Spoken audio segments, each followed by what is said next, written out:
Los voy a silenciar a todos por razones... Muy bien.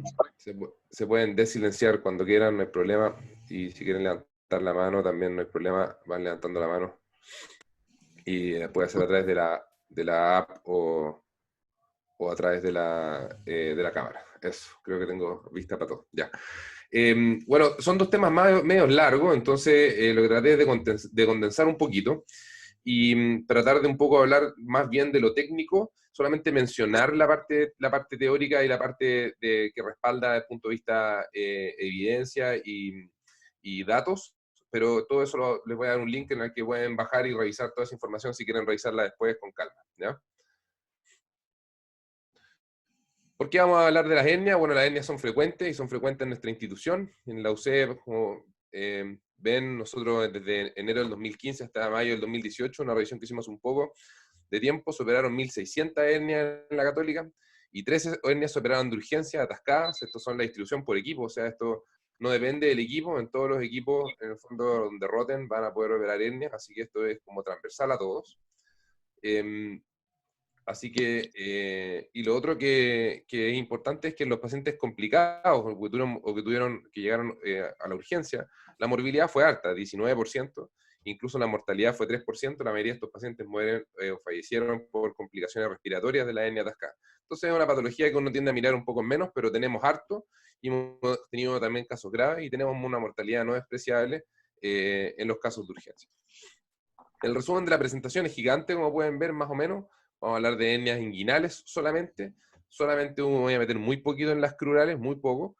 Vamos a hablar un poco del manejo solamente de sutura, digamos. Suture repair se refiere a reparación primaria, sin malla. Vamos a hablar principalmente de mallas, mallas anteriores, posteriores, laparoscópicas y abiertas. Ese es más o menos el plan, ¿ya? Si nos alargamos mucho, último lo dejamos para otro momento. Antes de comenzar, quiero dejar claro un par de detalles de la presentación. La primera es que vamos a hablar de hernia inguinal, ¿ya? Pero cuando hablamos de hernia inguinal podemos hacerlas por vía clásica o por vía laparoscópica. Son, en el fondo, dos opciones diferentes para tratar la misma patología, pero que quiero que tengan en cuenta de que estas cosas son completamente diferentes unas de las otras. O sea, la cirugía por vía abierta tiene muy poco que ver con la cirugía por vía laparoscópica, y eso es súper importante entenderlo de entrada, de que si quieren operar hernias laparoscópicas, sirve de poco haber operado muchas hernias abiertas, sirve un poco nomás para entender la anatomía, pero después cuando lo hagan, van a ver que la técnica es bastante diferente y hay que aprender la anatomía de nuevo y entender la anatomía de nuevo, y eso en el fondo demora tiempo y tiene también una curva de aprendizaje que se acorta un poco si uno tiene una buena curva abierta, pero igual requiere una curva de aprendizaje no menor. Para esta curva de aprendizaje, nosotros sabemos que uno parte de estudiante de medicina probablemente aprendiendo a revisar esto, después llega a la beca cirugía general, después cirugía digestiva, la práctica clínica, y a medida que aumenta el número de casos, sabemos que mejora el performance o la probabilidad o la habilidad de hacer las cosas para poder lograr llegar a ser un experto. Estaba pensando un poco cómo enfocar esta presentación, porque el problema es que acá tenemos demasiada diferencia entre los becados más chicos hasta en el fondo los staff que más en el fondo saben. Entonces es un poco difícil poder orientarlos a todos. Entonces, mientras miraba hacia afuera, vi la cordillera increíblemente nevada, como ven ustedes y como la han visto. Entonces le vamos a dar un enfoque un poco basado en la contingencia y en la pena de no poder estar en la cordillera hablando de esquí. Entonces, en esta presentación no nos vamos a concentrar y no voy a hablar absolutamente nada de las cosas de los que se tiran en trineo, digamos, de los más básicos de los alumnos de medicina. O sea, no vamos a hablar de qué es una hernia, de qué es una hernia directa, de qué es una hernia indirecta. Eso, en el fondo, es material de estudio para los que no lo saben, pero eso ya deberá saber en este caso. Y tampoco vamos a hablar de los más complejos o probablemente súper esquiador que baja cualquier cosa. No vamos a hablar de los casos hiper complejos de hernia inguinal gigante, por ejemplo, este caso, en el que en el fondo probablemente esto se pueden abordar híbridos, hay hartas maneras, y eso las puede hablar Nico Quesada, que tiene mucha experiencia en estos casos, en algún otro seminario. Hoy día vamos a hablar de las cosas que están entre medio de estas dos cosas. Por lo tanto, vamos a hablar de los estudiantes de medicina o de la parte básica, ¿cierto? O decir que básicamente, o sea, desde cirugía general del primer año, y esas cosas van a estar marcadas en verde como pistas fáciles. Esto es lo que debe saber un becado de cirugía de primero o segundo año. Así van haciendo la cuñita, ¿cierto? Bajando a poquito con el profesor. Después, cuando ya tienen un poco más de experiencia, vamos a hablar un poco de cómo debiera terminar un becado de cirugía general y probablemente entrar en cirugía digestiva. Eso les vamos a llamar pistas pistas azules o intermedias, ya están marcadas como azules. Esto es lo que debe saber un becado de tercero que está por salir o antes de salir, o un becado digestivo que está comenzando su beca. Y finalmente vamos a hablar de las pistas un poco más complejas, de las pistas rojas, que son probablemente las más avanzadas. Como les dije, no vamos a hablar de pistas negras, no vamos a hacer nada de experto, vamos a hablar de esta pista roja. Y esto es probablemente lo que debe saber un becado de cirugía digestiva cuando egresa, o más o menos cuando está en la mitad de su formación, un poco hasta ese punto, ¿ya? Entonces, antes, para entrar en la práctica clínica, un becado de cirugía digestiva, o durante la práctica clínica, y no vamos a abordar los temas de experto, que es probablemente más avanzado que esto. ¿De dónde estudiar? Es una buena pregunta. En general, pueden escanear este código QR. Cuando termine esta presentación van a estar subidos toda la información y van a poder ver ahí, en el fondo, en ese drive van a estar la presentación, los videos y los links de las cosas de donde principalmente creo que pueden estudiar o aprender, y van a estar también todos los niveles en ese link, ¿ya? Así que pueden estudiar de ahí. Pero les adelanto que probablemente hay varias guías clínicas, probablemente han visto presentaciones en que se habla mucho de la guía europea, de la guía hispanoamericana, de la guía americana, pero para la suerte de ustedes, hace un par de años ya, se publicó una guía clínica internacional de un grupo que se llama Hernia Search, en el cual hicieron 166 preguntas clave. Básicamente aquí están todas las preguntas y todas las respuestas y todo el análisis de la literatura, o casi todo, digamos, con respecto a hernia inguinal, ¿ya? Así que si tienen cualquier duda de hernia inguinal, este es el lugar de ir a buscarlo, y también en este mismo sentido son como cientos y tantas páginas, así que, pero vale la pena leer esto, porque esto realmente están las dudas y las preguntas en relación a hernia inguinal, desde lo abierto, lo laparoscópico, los casos complejos, e incluso hablan un poco de investigación, que esas últimas 10, 15 páginas se las pueden saltar. Para que entiendan un poquito la guía, está basada, y para que entiendan también un poquito a través de la presentación, esta guía divide las cosas en el nivel de evidencia, que la clasifica como alto nivel, moderado, bajo o muy bajo, de acuerdo a los cuadraditos que van a ir viendo en la presentación, y además hace recomendaciones en base a esa evidencia, que las pueden llamar sólidas o débiles según la información que tienen y según lo que dijeron el grupo de expertos, ¿ya? Así que aquí la pega está hecha, lo único que hay que hacer es leer esta guía, y en realidad está súper buena de entender. Bien, vamos a partir hablando de neoplastía clásica, neoplastía principalmente con malla, y vamos a ver un poco la técnica quirúrgica y los datos de cómo hacer una buena neoplastía. ¿Qué pasa cuál es la mejor manera de hacer esto? La verdad es que la guía dice que hay bastante evidencia para recomendar el uso de malla para reparar las hernias, y probablemente si uno hace una cirugía abierta, en general la recomendación es hacer una técnica de Liechtenstein, y estas dos tienen gran evidencia, y la recomendación es sólida en las dos, y de hecho en la última guía recomendaron de manera muy sólida hacer Liechtenstein. ¿Por qué les recuerdo esto? Porque muchas veces van a haber otros tipos de técnicas, por ejemplo las Pag and Platz, que se meten en el fondo estos pequeños como conitos hacia la zona herniaria, o también van a escuchar hablar de las doble disco o la cirugía de Gilbert. Incluso hay unos que inventaron la de Gilbertstein, que lo que hacían era que ponían este mismo doble disco, y a la del disco de afuera la suturaban igual como si fuera un Liechtenstein. Han inventado otro tipo de cosas. Básicamente, las tasas de recurrencia de estas técnicas versus Liechtenstein son similares, no hay diferencias entre ellas, y para que tengan una idea de más o menos, voy a hablar muy generalmente de estas cosas, pero en general la recomendación es poner ojalá poco material protésico. Mientras más material protésico, probablemente los pacientes tienen más dolor, y mientras más material protésico, probablemente pueden tener más complicaciones por contracción de la malla. ¿Y eso por qué pasa? Porque en el fondo así está la malla doble disco cuando uno la pone, pero todas las mallas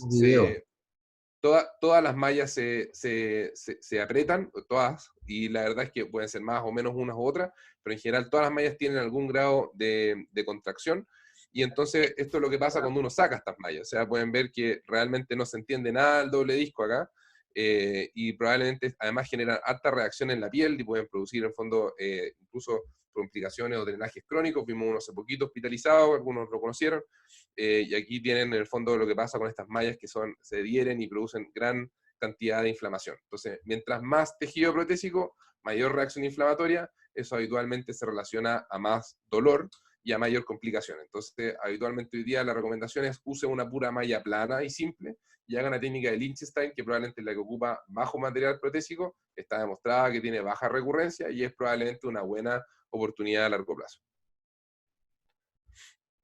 ¿Qué pasa? hay el problema, ¿qué pasa? Esto es más bien moderno, que tiene que ver con los pacientes que rechazan las mallas. Nosotros en Chile tenemos esto muy poco, pero en Estados Unidos es cada vez más frecuente, que hay pacientes que dicen, yo no quiero malla porque he leído mucho de que producen dolor, y yo no quiero tener dolor, así que no quiero tener malla, ¿ya?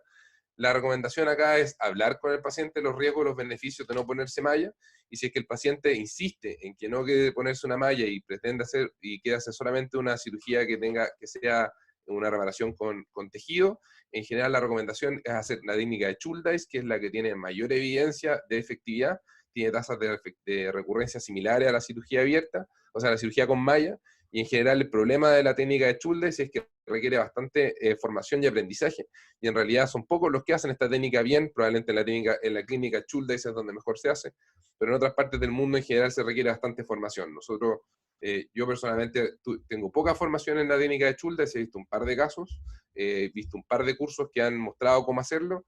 Me parece que es una buena técnica si uno no quiere usar malla, pero es bastante engorrosa de entender, y después la vamos a explicar un poquito para que entiendan las bases de esto para cuando lo estudien. Entonces vamos a entrar un poco en la técnica quirúrgica, vamos a partir entonces esquiando en las pistas verdes. Entonces esto es básico para todos los pecados de cirugía general.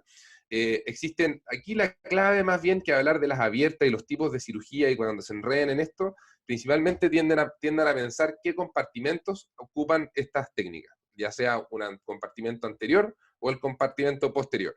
Y aquí la que diferencia las dos cosas es la fascia transversal, y esa es la clave de la cirugía herniaria, ¿ya? La clave de entender esta anatomía y entender la reparación es entender la fascia transversal y su anatomía, ¿ya?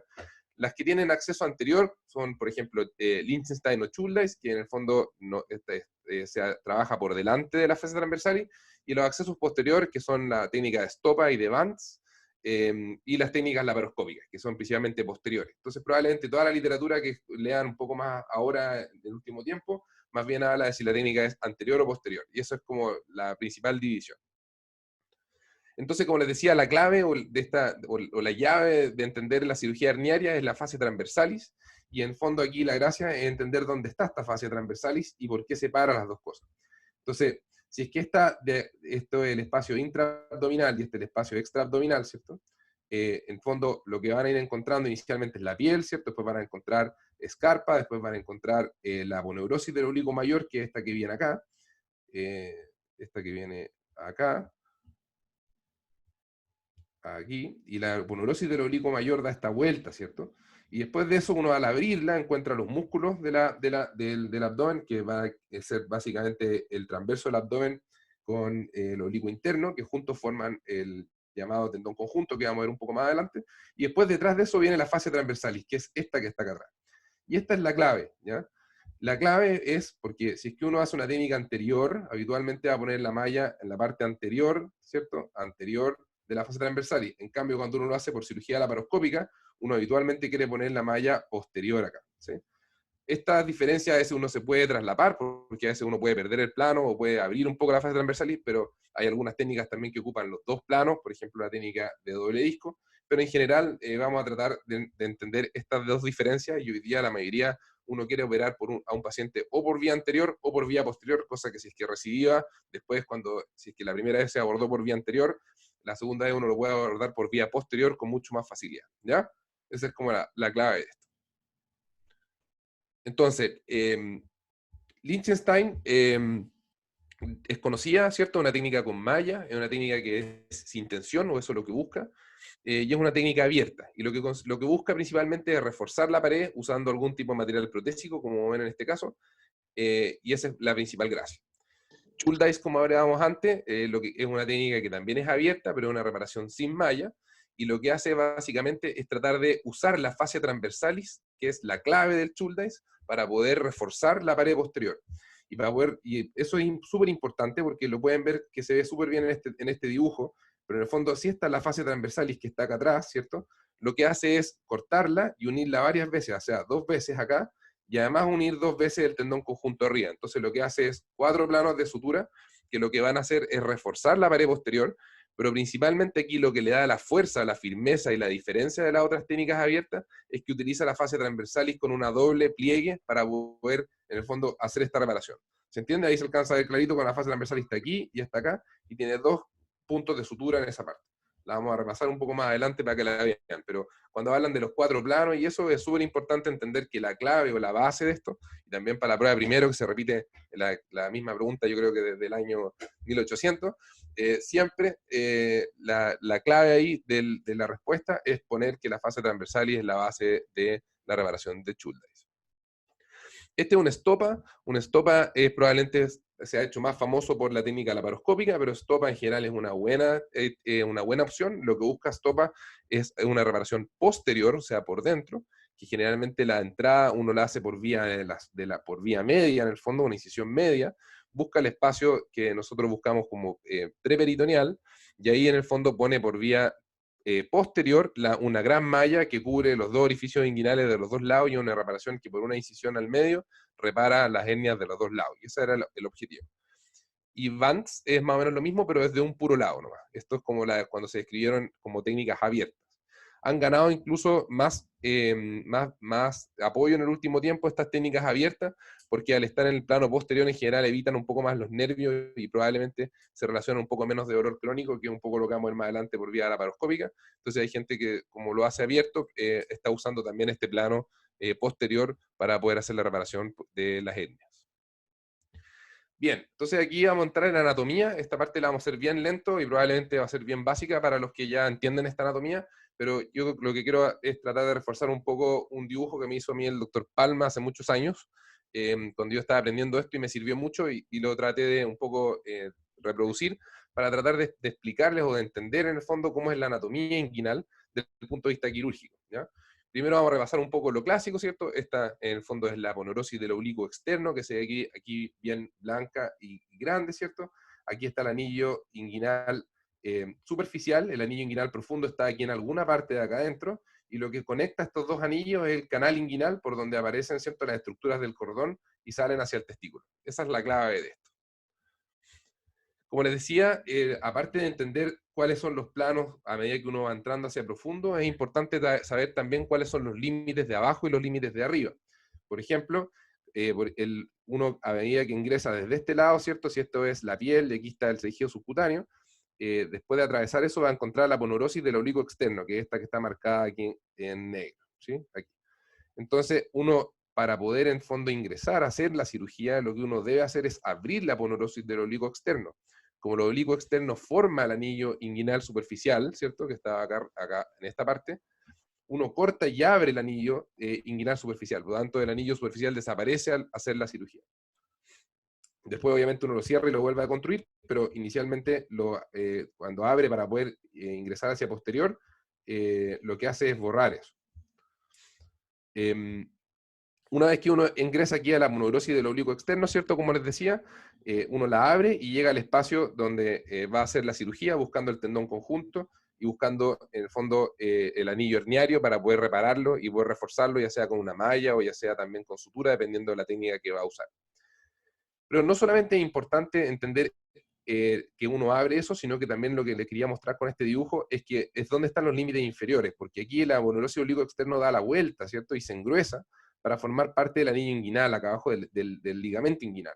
Por lo tanto, cuando uno entra o abre esta parte que está acá afuera, ¿cierto?, entra en este espacio y si uno sigue para abajo, da la vuelta en el ligamento inguinal y topa, si uno sigue por ahí, topa en la inserción de la fascia transversalis con el ligamento inguinal.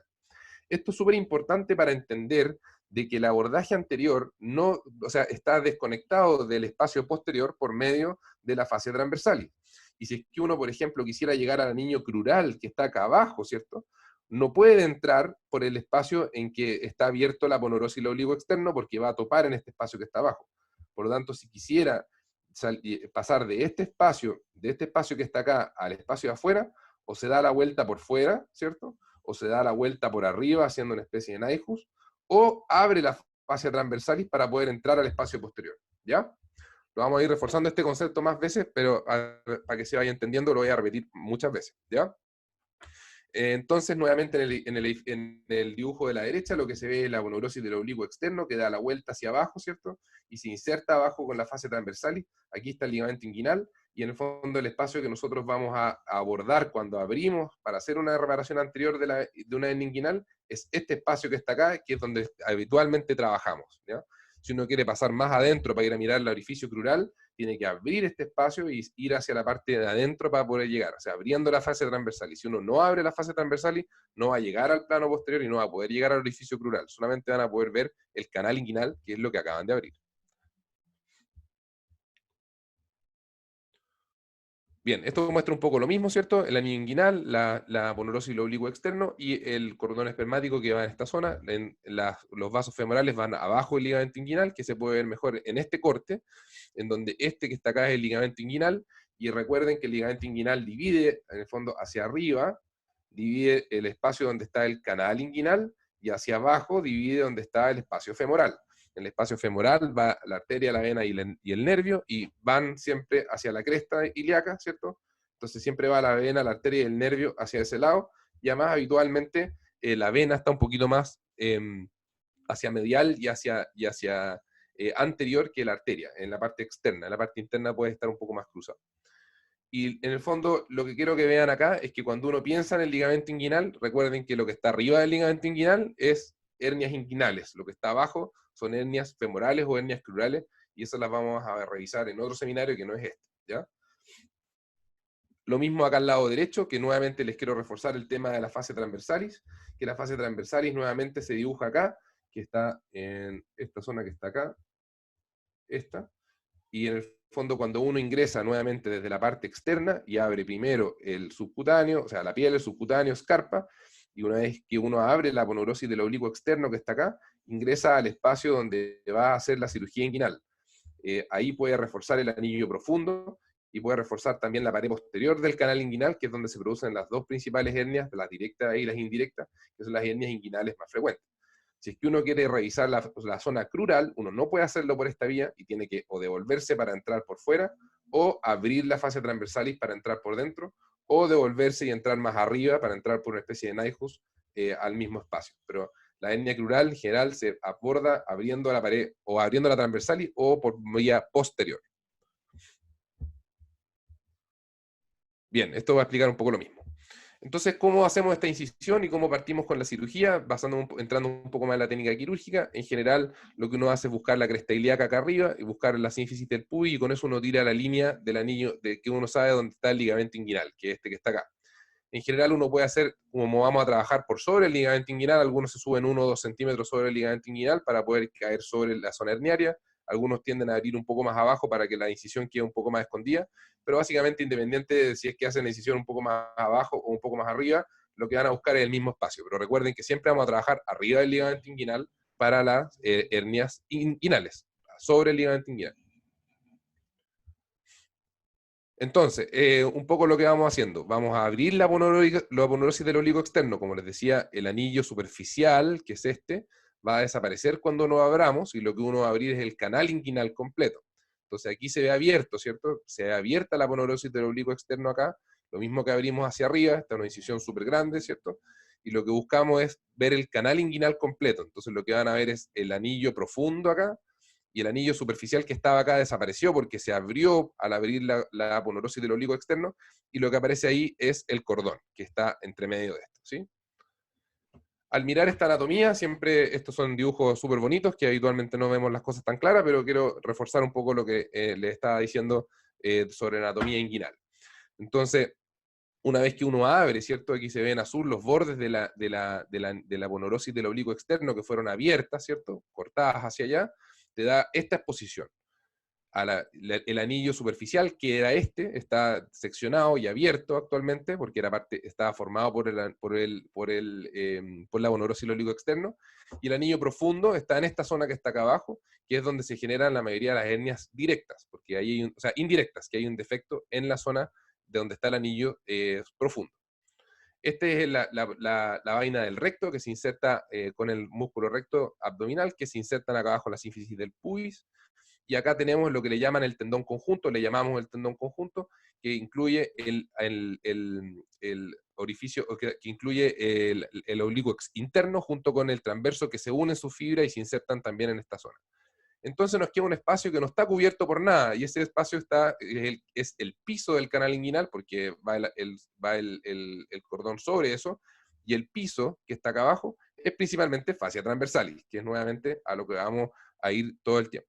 Entonces, y acá abajo, esto que está engrosado en azul, es el ligamento inguinal, que es donde se refuerza o donde se engruesa la aponeurosis del oblicuo externo, dando la vuelta hacia atrás y forma aquí el ligamento inguinal. Entonces, hay dos tipos de hernias, que son las indirectas y las directas, y antiguamente se clasificaban diferente y se trataban de manera diferente, porque las hernias indirectas eran porque se había agrandado demasiado el orificio inguinal profundo, por lo tanto, además de pasar el cordón, se pasaba en el fondo contenido intraabdominal.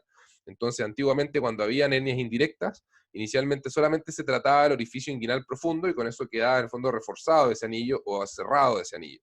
En cambio, las hernias inguinales directas se producen directamente en la pared, ¿ya? Para los más chicos, aquí no hay un orificio normalmente. El orificio se genera en el fondo porque crónicamente se debilita la pared ahí y se forma un hoyo o se forma un orificio por donde finalmente se hernian las cosas. Para una manera de clasificar las dos, se usan los vasos epigástricos inferiores que están en esta zona, y estos se clasifican los que están en el triángulo de Hesselbach, que está delimitado por el borde del recto, el ligamento inguinal acá abajo, y los vasos en esta zona. Entonces solamente les llamamos hernias directas porque sabemos que las hernias que van en este triángulo de Hesselbach o directa se producen porque la pared está débil. En cambio, en la zona indirecta, antiguamente se pensaba que solamente se había abierto un poco más el orificio profundo, pero hoy día sabemos que ambas se producen porque la pared está débil. Entonces hoy día sabemos que todas estas hernias requieren reforzarse con alguna malla para evitar la recurrencia, principalmente para reforzar el tejido en esa zona, ¿ya? Y por eso, antiguamente, para tratar principalmente las hernias directas de esta zona, es que se inventaron técnicas como la de Bassini y como el McVeigh, que lo que buscaban era principalmente reforzar de alguna manera, uniendo el tendón conjunto, junto con la fase transversal y el anillo inguinal, para tratar de reforzar esta zona medial que está acá, ¿ya? En cambio, la zona lateral, que es del anillo indirecto, habitualmente se reforzaba con algunos puntos que cerraban en esta zona y dada la fortaleza de la parte medial, también queda un poco más reforzada la zona lateral, ¿ya? Entonces consideraban inicialmente cosas diferentes. Hoy día sabemos que todas son parte del mismo saco y tratamos todas de la misma manera. Entonces, nuevamente, esto es importante porque las hernias directas, que van directamente dentro del triángulo de Hesselbach, entre la arteria epigástrica inferior y el borde del recto, lo que ocurre es que el intestino se mete por acá, pero no se mete dentro del canal del cordón, por lo tanto se mete en la pared posterior. Por lo tanto, cuando ustedes abran y llegan acá, a esta zona, lo que van a ver es que aquí aparece la hernia acá al medio, antes de abrir el cordón. En cambio, para encontrar las hernias indirectas, hay que abrir el cordón o las fibras del cremaster para poder identificar la hernia que viene por dentro de este orificio, ¿ya? Y eso es la diferencia de las dos. Entonces, la hernia indirecta va dentro del canal y puede llegar fácilmente hasta los testículos, especialmente si es que está, en el fondo, el conducto está bastante abierto, o por ejemplo en los niños o en los pacientes jóvenes, o a diferencia de las directas en las que uno puede, en el fondo, las va a ver apenas abre el canal inguinal. Uno las abre y va a encontrar al tiro la hernia directa. Perdí un poco la conexión, parece. Ya ahí volvió. Entonces, nuevamente reforzando lo anterior, en las hernias directas, o sea, indirectas, que vienen dentro del canal, uno abre el cremaster que cubre o recubre el cordón y aparece al tiro a la hernia adentro. Y aparece adentro porque, en el fondo, viene junto con ella desde adentro, no tiene un defecto mismo. En cambio, en las hernias directas, el defecto se produce en esta zona, por lo tanto, ustedes verían que ahí aparece la hernia apenas entran, antes de tener que abrir el conducto, el cordón, digamos. Esta es la diferencia de una hernia directa, en que el problema está en la pared misma, no viene junto con el cordón, y aquí pueden ver dónde está el saco herniario, y por eso que inicialmente se pensaba que había que reforzar con malla esta zona porque la pared posterior era de mala calidad, entonces se decidió usar malla o material protésico para reforzar. Ya que lo hacemos también para reforzar aprovechamos también de reforzar el profundo, pero en el fondo la malla finalmente está cubriendo los dos orificios, el orificio profundo de la hernia indirecta, además de la zona de la pared que es más débil, que es de la hernia directa en esta zona. ¿Qué hacer con los excesos de saco o qué hacer con el lipoma perniario? Generalmente el lipoma habitualmente uno lo reseca, en cambio el saco antes uno lo resecaba más, pero hoy en día uno cada vez lo reseca menos y solamente lo devuelve hacia adentro para evitar en el fondo lesionar o producir más dolor. Entonces, la técnica quirúrgica, ¿en qué consiste? Consiste en disecar el espacio, ¿cierto? Devolver la hernia hacia adentro y finalmente reforzar con una malla, que finalmente las colas de la malla se suturan acá atrás en la parte posterior, y vamos a ver algunas diferencias de cómo esto también ha cambiado en el tiempo. ¿Qué malla usar? Súper buena pregunta, es un clásico, solamente voy a poner esta diapositiva de las mallas, no a extenderme más. Si quieren pueden preguntarle al doctor que sabe mucho más de malla y sus especificidades, pero este es una diapositiva clásica de Nowitzki, que es uno de los grandes expertos o conocidos en el mundo por esto, y es una diapositiva que resume bastante bien las cosas, ¿ya? Básicamente, ¿qué es lo que sabemos? Que las mallas de PTFE se infectan harto, y son tan en el fondo no biológicas que no dejan que el tejido pueda crecer bien sobre ellas. Las mallas de poliéster en general permiten buena integración, pero el problema es que si se infectan dan harto problema, y esto era con el poliéster multifilamento, y por lo tanto la mayoría de las mallas que hoy día recomendamos usar polipropileno porque es monofilamento, por lo tanto no se pueden meter las bacterias entre medio, y además pedimos que sean idealmente con poros grandes, cosa de que las células que hacen y que crean el colágeno y que van a defender las mallas puedan crecer entre medio de los poros. Y ese es como a grandes rasgos hablar un poco de las hernias. ¿Y qué pasa con la ProGrip, que es la que usamos mucho en la paroscopía? Que es una malla de poliéster, pero la diferencia es que es de monofilamento. Entonces, esta tiene un poco menos de estudios. Probablemente lo que se piensa es que la ProGrip tendría en el fondo las ventajas de la de polipropileno en términos de infección, pero es una malla que permite conectar estas grips que son de Vicryl y que hacen bastante más fácil ponerla o instalarla en el fondo. Eso es pero en una palabra, si ustedes tuvieran que elegir una malla, generalmente elijan polipropileno porque es resistente a las infecciones o más resistente a las infecciones, y ojalá macroporo. Y si les preguntan por el peso, habitualmente, mientras más peso, significa que tiene más material protésico. Si tiene más material protésico, habitualmente produce más dolor.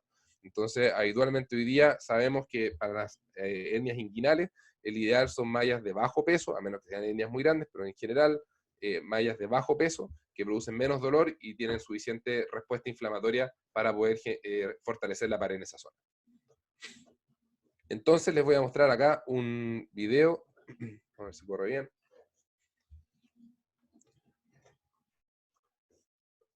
Eso. Entonces este es un video americano, nosotros en realidad tenemos bastante poca...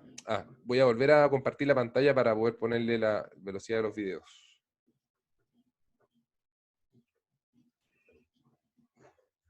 Ahora sí. Entonces, habitualmente esa es la incisión, ¿cierto? La incisión, con el bisturí uno hace una incisión bastante pequeña. No sé si están viendo. No se está Pablo, viendo, no se ve. Sí, estoy aquí viendo en mi pantalla que no se ve. Voy a volver a intentar.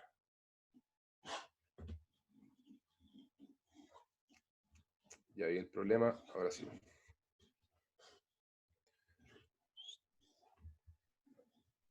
Ahí sí.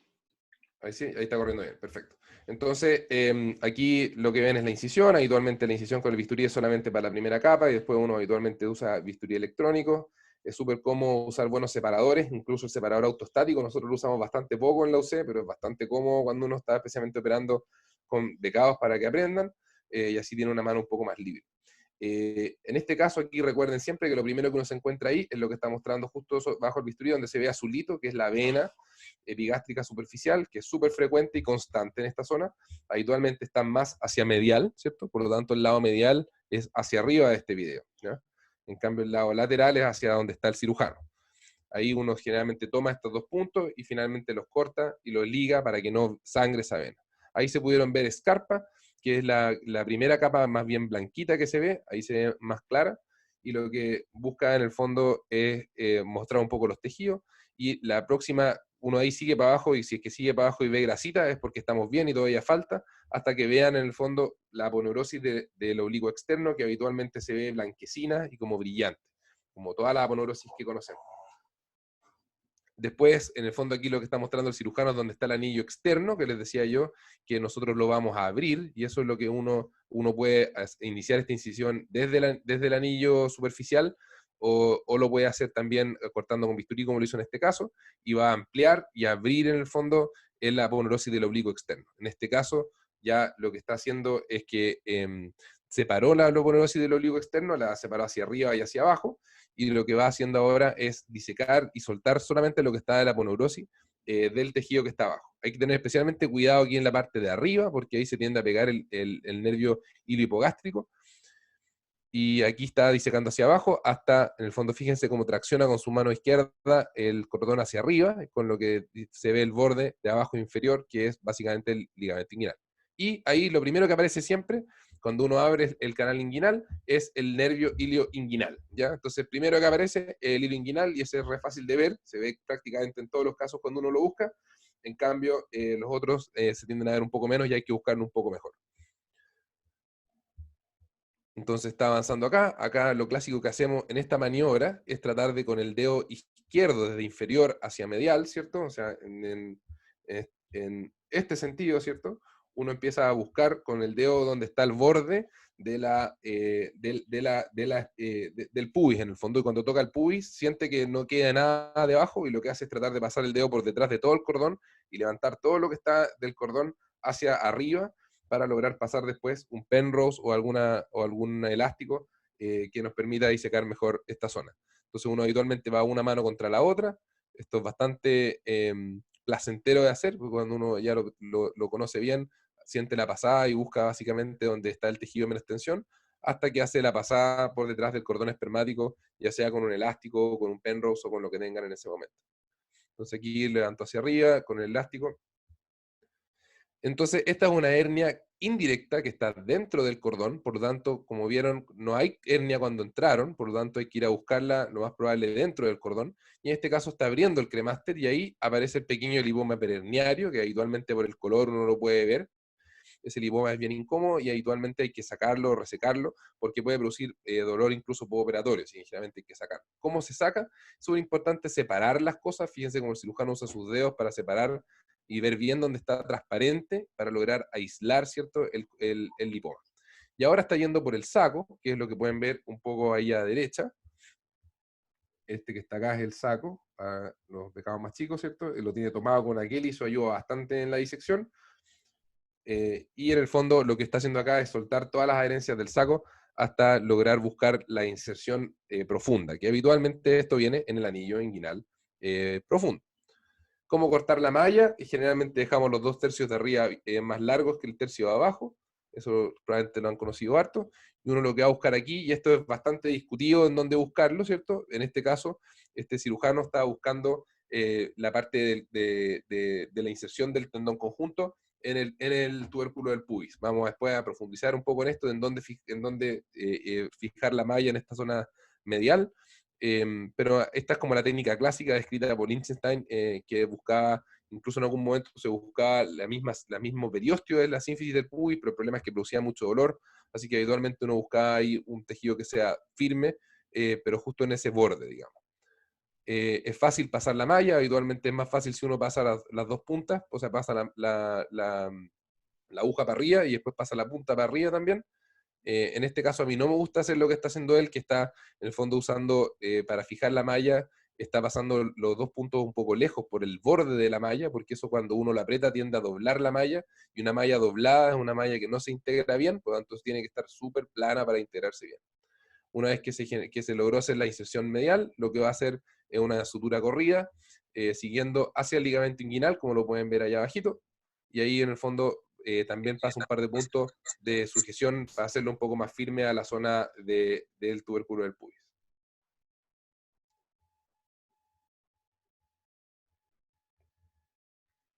La sutura continúa corrida hacia abajo, y una vez que termina, en general esta sutura llega atrás hasta una vez que uno pasa el anillo superficial, o sea, el anillo profundo, perdón, y después ahora lo que hace es suturar, digamos, la parte superior, donde está, digamos, hacia uno lo sutura sobre el recto o un poquito sobre el tendón conjunto, y va poniendo un par de puntos separados para no tratar de tomar los nervios, y teniendo harto cuidado con el hilo inguinal, o sea, el hilo hipogástrico, que ahí lo van a mostrar, que siempre está en ese borde superior, ¿ya? Siempre está ahí arriba, y no es que la manera más fácil de buscarlo, buscando este pliegue que está acá, pero en general es más difícil de encontrar, y hay que tener cuidado porque más o menos un 15% de estos nervios van pegados a la aponeurosis, entonces a veces uno puede no verlo y lesionarlo al pasar los puntos.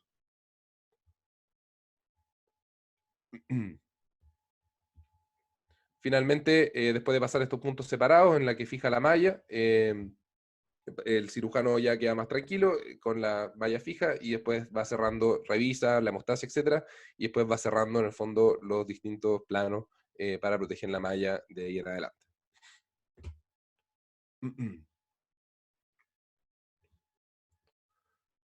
Bien, entonces avanzando un poquito con el nivel intermedio, ahora vamos a entrar en las canchas azules, ¿cierto? En canchas intermedias, esto es más bien enfocado a becados de cirugía de tercer año para hacia arriba, becados digestivos que les haya faltado algo de estudio en alguna parte de su formación. Pero lo que les quiero contar acá, que es importante cuando uno ya entiende la parte básica de las hernias, es empezar a avanzar en esto. Y el avance tiene principalmente que ver con tener un plan para las distintas situaciones en las que puede variar la cirugía herniaria, porque no siempre es parecida, a veces cambia un poquito. Entonces, el plan es tratar de buscar en el fondo alguna técnica, opciones en el fondo que tengan prepensadas para ver qué es lo que van a hacer en los distintos casos. Entonces, vamos a tener un plan para distintas cosas. Una opción, vamos a hablar de la hernia, de qué pasa si es que la hernia es la crural, qué pasa en contaminación, reseco o no reseco el intestino, hay un nervio en el camino, ¿qué hago con él? Lo corto, lo dejo, lo preservo, le pongo los puntos por el ladito, o qué hago con el paciente que no quiere malla, que es un poco lo que adelantamos un poco hace un rato. Entonces, ¿qué pasa si la hernia es crural? Aquí hay una pregunta clásica o frecuente de si es que uno debiera revisar en los pacientes, si es que uno debiera revisar de manera rutinaria si es que las hernias son crurales. No sé si es que el resto de los staff tienen algún comentario en este caso, o si es que en general revisan o no revisan, si es que el orificio crural, o solo si es que es mujer, no sé, los que están escuchando, doctor Pérez, doctor Quesada, doctor Char.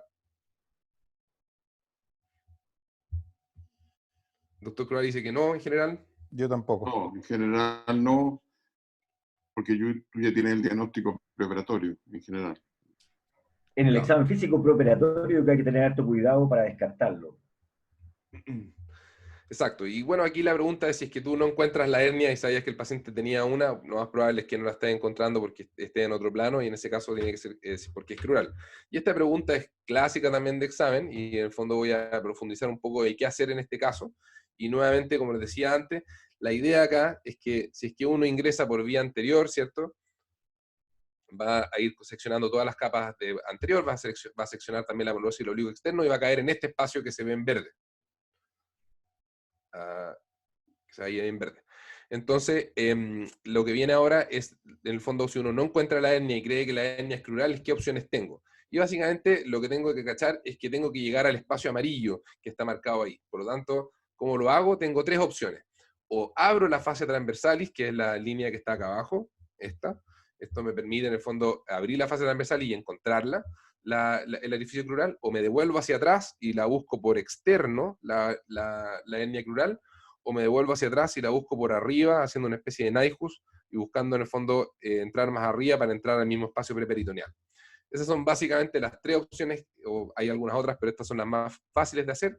Yo no entendía mucho esto de la fascia transversal, y me gustó mucho un par de charlas que escuchamos de unos americanos que hacían unas muy buenas charlas, y muchas de estas, de hecho, estas diapos están sacadas de ellos, y un par de dibujos que les voy a mostrar más adelante. Pero básicamente, en el fondo, si es que yo entré por acá al medio, la opción, si ya estoy en este espacio que está acá, tengo que buscar otra opción para poder llegar a este espacio que está acá. Y para eso puedo o cortar la transversalidad atravesándola y llegar a ese espacio, o darme la vuelta por fuera, o darme la vuelta por arriba.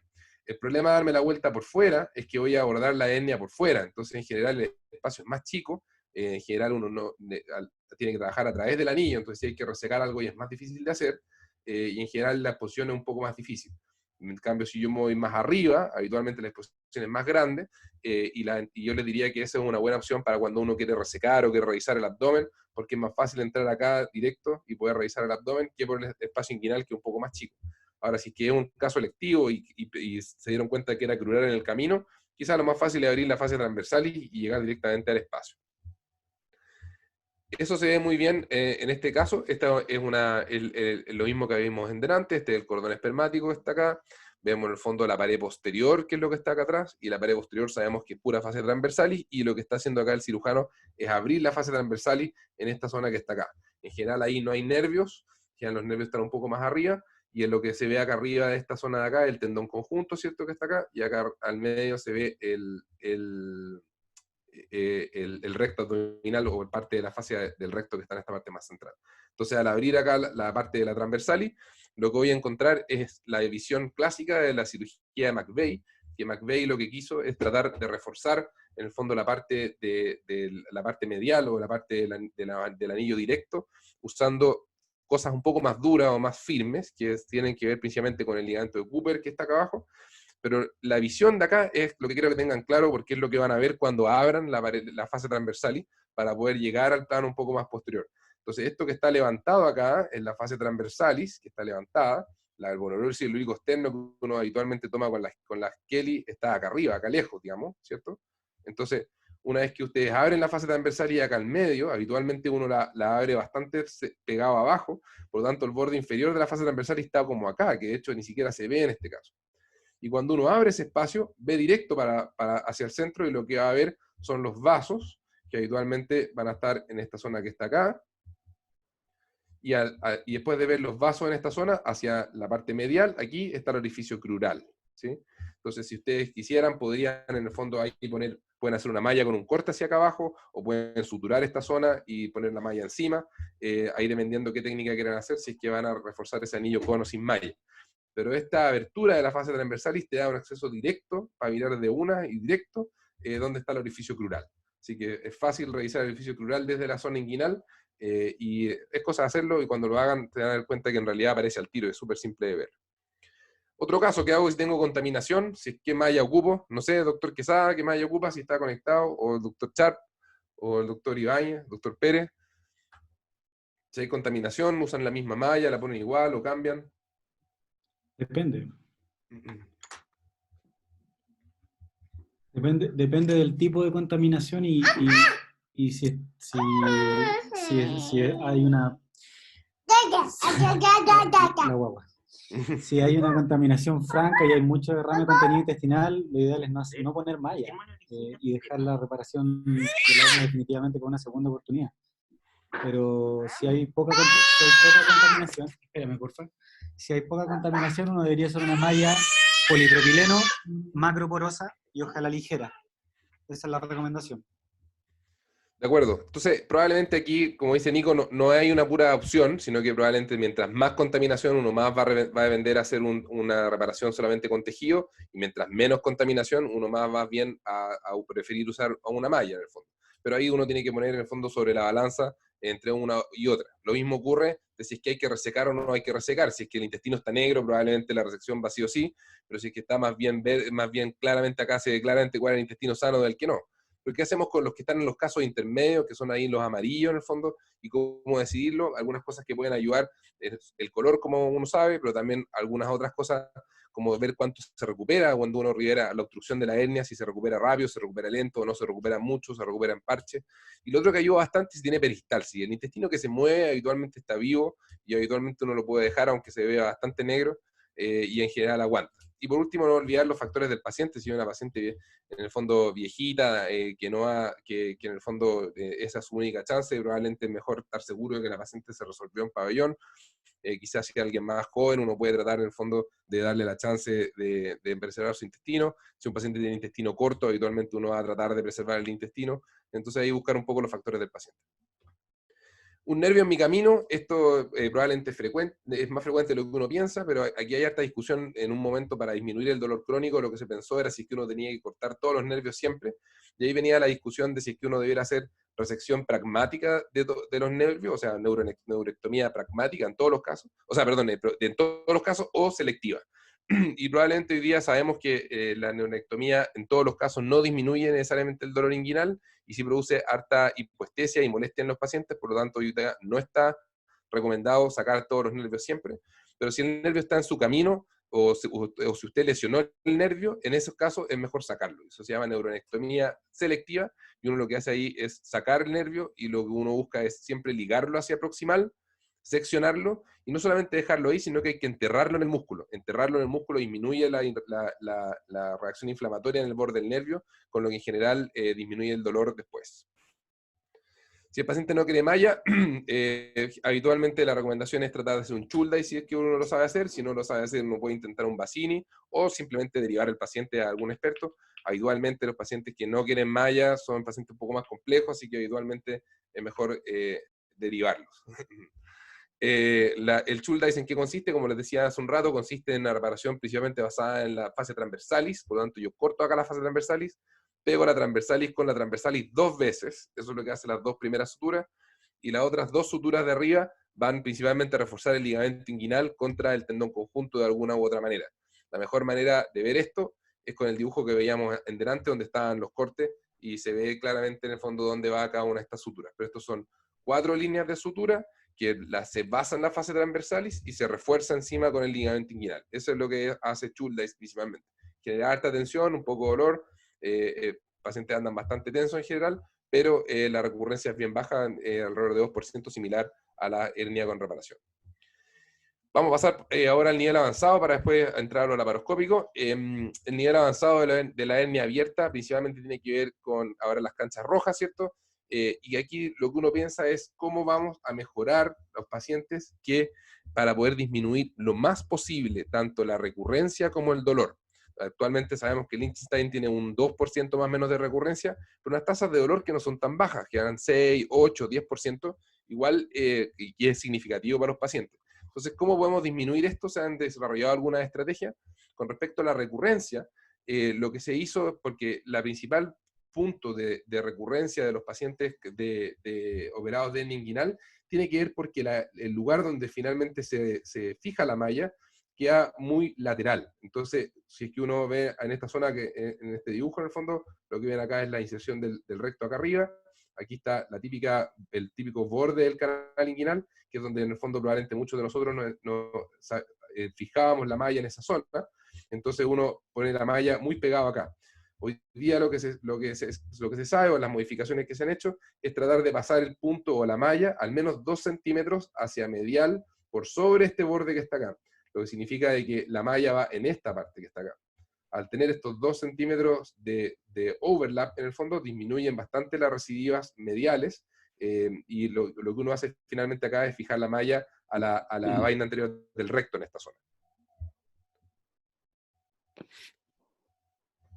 Lo muestro esto un poco con la misma idea, pero básicamente la idea es tratar de buscar un buen overlap a medial, o sea, pasarse idealmente de la sífisis del PUI, o sea, del tubérculo del PUI, y no solamente llegar hasta ella, sino que pasarse por sobre ella, que la malla queda encima de eso, y se fija hacia lateral. Y por eso que nosotros también ponemos los puntos en esta zona, y no tratamos de agarrar el borde de la malla, porque si uno agarra el borde de la malla, habitualmente también puede producir que se doble la malla, y si se doble la malla no se integra.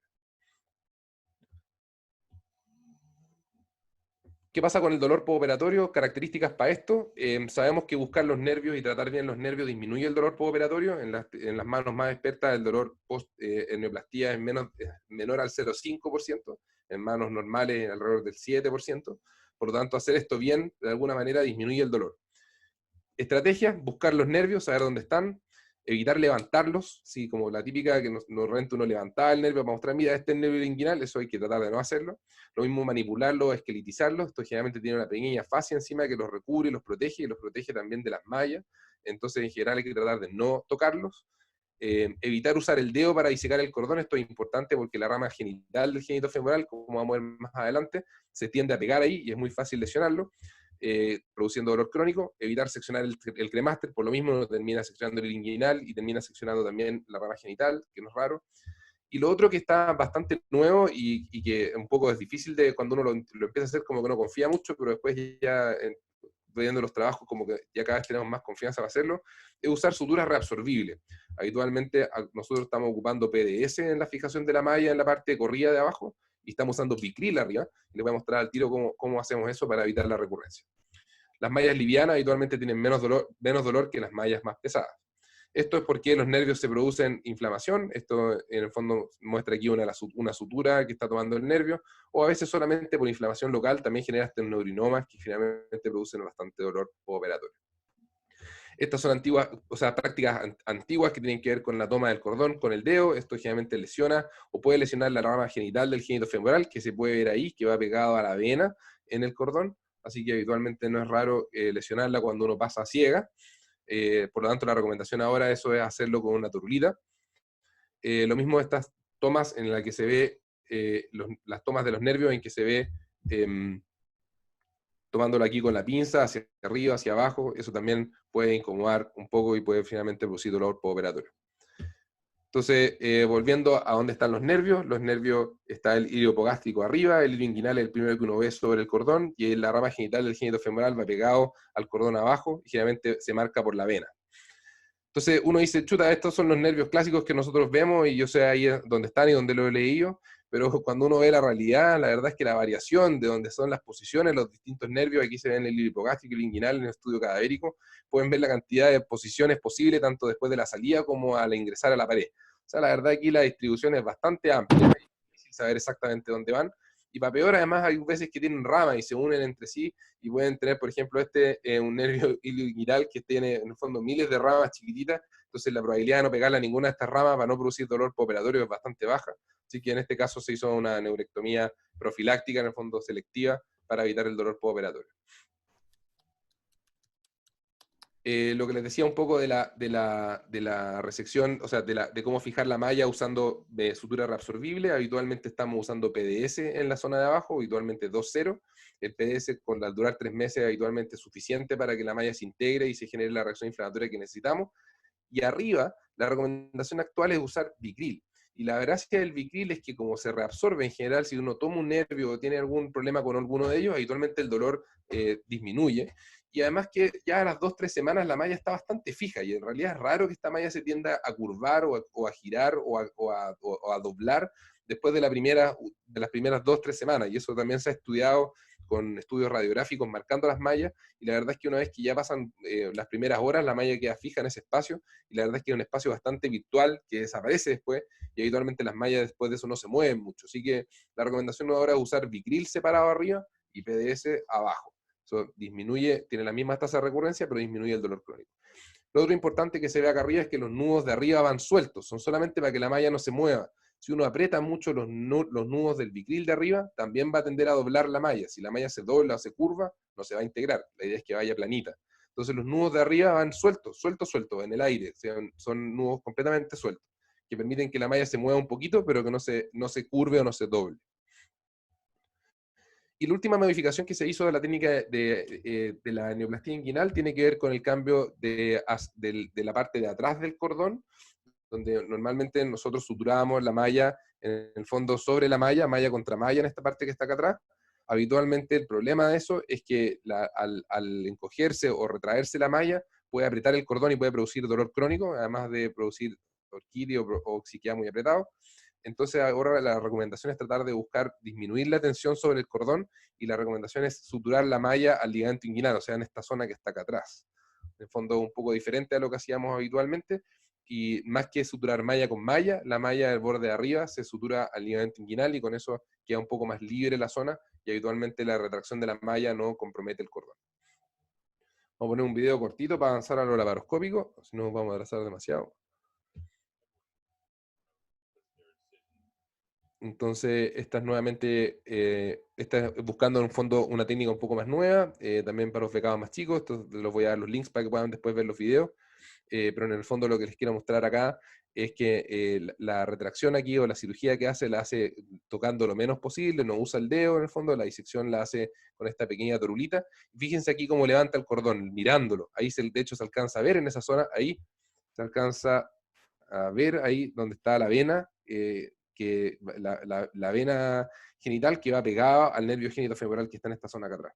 Entonces habitualmente no es raro que se peguen. La vena espermática me corrige que se haga.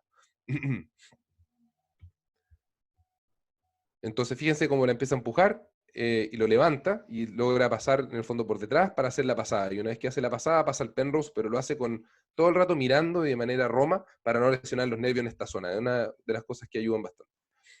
Aquí está abriendo el cordón. Ya habitualmente no seccionamos el cremaster, solamente lo abrimos y tratamos de preservarlo. Además que hay pacientes que quieren preservar la función cremastérica. Así que habitualmente no lo seccionamos, solamente o sea, no lo cortamos ni lo resecamos, solamente lo abrimos y ahí uno va buscando dentro de eso el saco, que es lo que está tomando ahí, para poder disecarlo y soltarlo completamente hasta su inserción abajo. Ahí está el saco, ahí lo disecó hasta la base. Actualmente la recomendación tampoco es seccionar el saco, a menos que sea muy grande o que ustedes quieran revisar el contenido. Si no, uno puede simplemente dejarlo hacia adentro, ni siquiera seccionarlo. Y esto es lo que muestran aquí, donde va el primer punto, en el fondo, que va bastante más medial de lo que habitualmente uno pensaba que tenía que hacerlo. Y en el fondo este punto bien medial es lo que hace que la malla tenga un buen overlap de esta zona. Se fijan que aquí, acá arriba se alcanza a ver en el fondo la inserción de la vaina del recto, y acá abajo está el ligamento inguinal, entonces está bastante pasada hacia medial, idealmente 2 centímetros pasada hacia medial, y eso es lo que ha disminuido un poco las recurrencias mediales de las hernias inguinales. Las duras hacia atrás se hace corrida. ¿Sí? ¿Hay una pregunta? ¿Alguna recomendación de qué hacer o cómo hacerlo con los sacos inguinos escrotales, los grandes, los que llegan abajo? ¿Abandonarlos, seccionarlos, resecarlos completos? Sí, una buena pregunta. El problema del saco inguinal escrotal gigante es que habitualmente produce harto seroma después en el postoperatorio y eso es bastante incómodo. Yo habitualmente los sacos más grandes tiendo a resecarlos y a suturarlos y cerrarlos. Prefiero suturarlos que ligarlos en general y con eso le reseco la gran parte que está metida hacia el testículo, en el fondo, que habitualmente da molestia en el postoperatorio. No sé si el resto tiene comentarios con respecto a eso.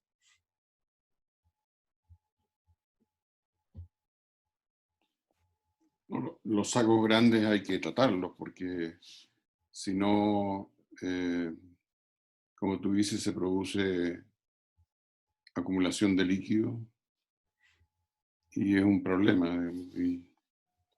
Y favorece la represión de la hernia, también es un elemento de presión sobre el orificio inguinal profundo. Resecar, dice el doctor Corari también. De acuerdo.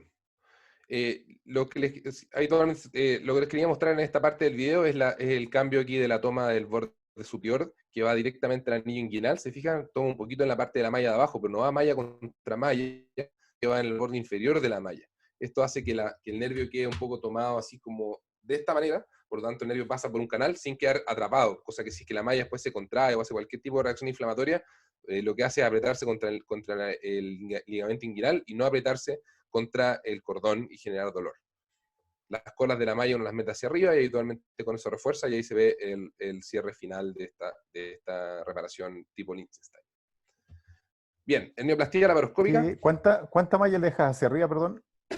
Habitualmente la recomendación es tratar de usar malla 7x15, eso en el fondo te da habitualmente, a veces queda un poco larga hacia arriba, así que a veces las cortamos un poquito, pero hacia arriba no es necesario tanto refuerzo, con que queden 2-3 centímetros más allá del ligamento, o sea, del orificio profundo, habitualmente es poco probable que tenga residuos ahí arriba, la mayoría de las residuos son hacia medial.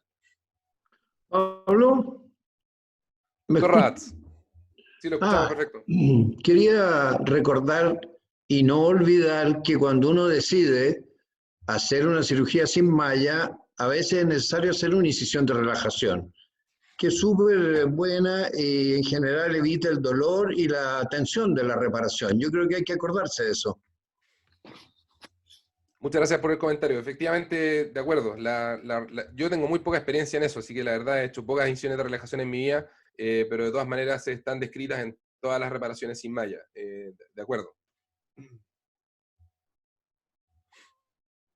Bien, voy a avanzar un poco más entonces en la reparación por vía laparoscópica. La gracia de la laparoscopía, voy a entrar de nuevo a las cosas básicas en el fondo, es que la gracia de la laparoscopía es que uno con la misma técnica o la misma incisión en el fondo lo que hace es reforzar todos los anillos, tanto el directo, el indirecto como el femoral. Como el abordaje es posterior, uno puede ver claramente los 3 orificios y es mucho más fácil de reforzar estos 3. Por lo tanto, si tienen un paciente que tiene una hernia crural, habitualmente es más fácil entrar en el fondo desde el abordaje posterior.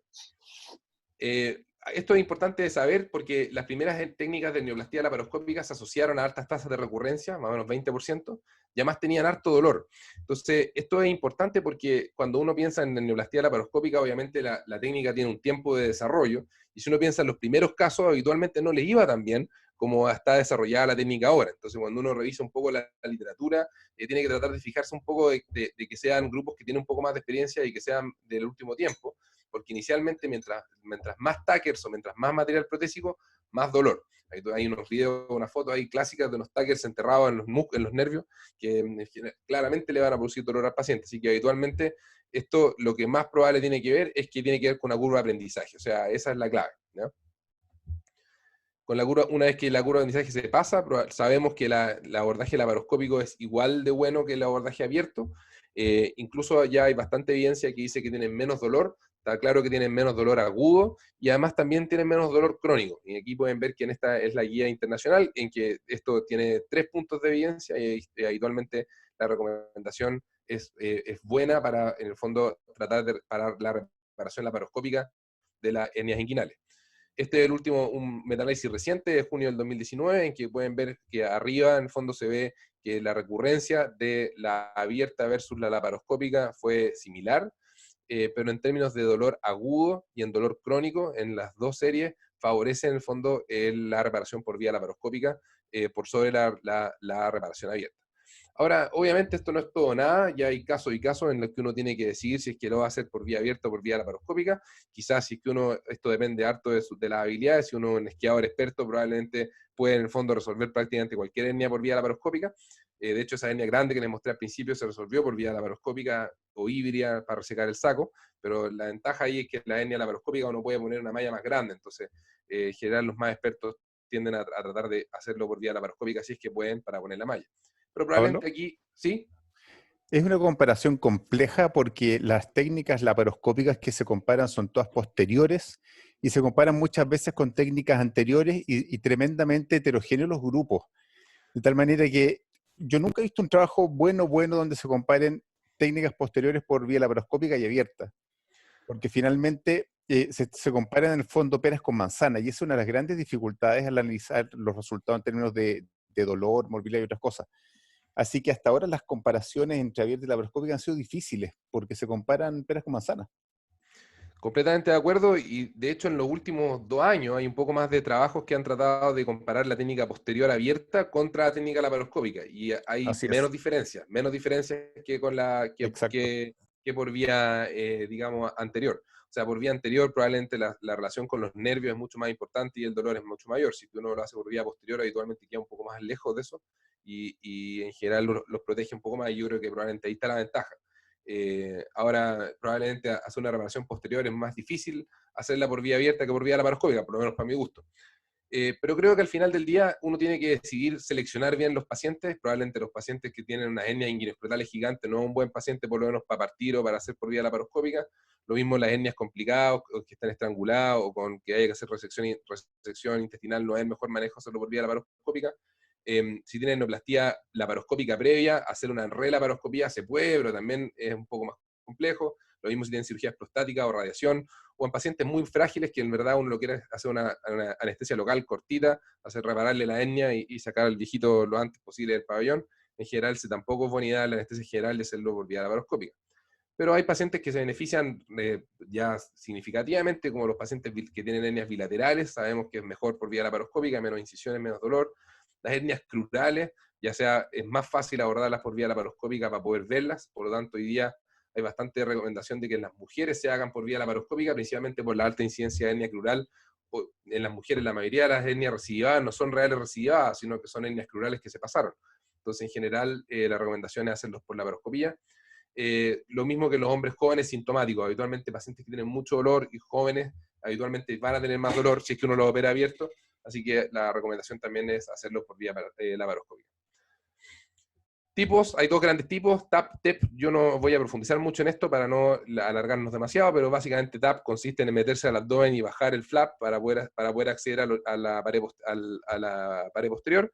En cambio, el TEP lo que hace es nunca entrar al abdomen y meterse siempre por vía preperitoneal, disecando este espacio, que uno lo puede hacer con un balón, o los que han visto el Nico a veces lo puede hacer también solamente con la cámara. Y hay distintas maneras de poner los trócares, algunos le llaman ETEP cuando son extendidos y para generar un poco más de espacio, y son básicamente diferentes técnicas para hacer un poco, para llegar más o menos al mismo espacio, ¿sí? La gran ventaja del TEP sobre el TAP es que es más corto, porque en el fondo es manos expertas, porque uno no tiene que suturar el flap, así que eso acorta un poco. Y por otro lado, el TEP también permite poner habitualmente mallas que no necesitan tanta fijación, porque el espacio es mucho más virtual, habitualmente queda eso más sellado, y la malla se mueve un poco menos, así que habitualmente la gente que hace TEP usa mallas que son, en el fondo, que no requieren o tienen menos fijación. Recuerden que la ProGrip es una malla que tiene fijación.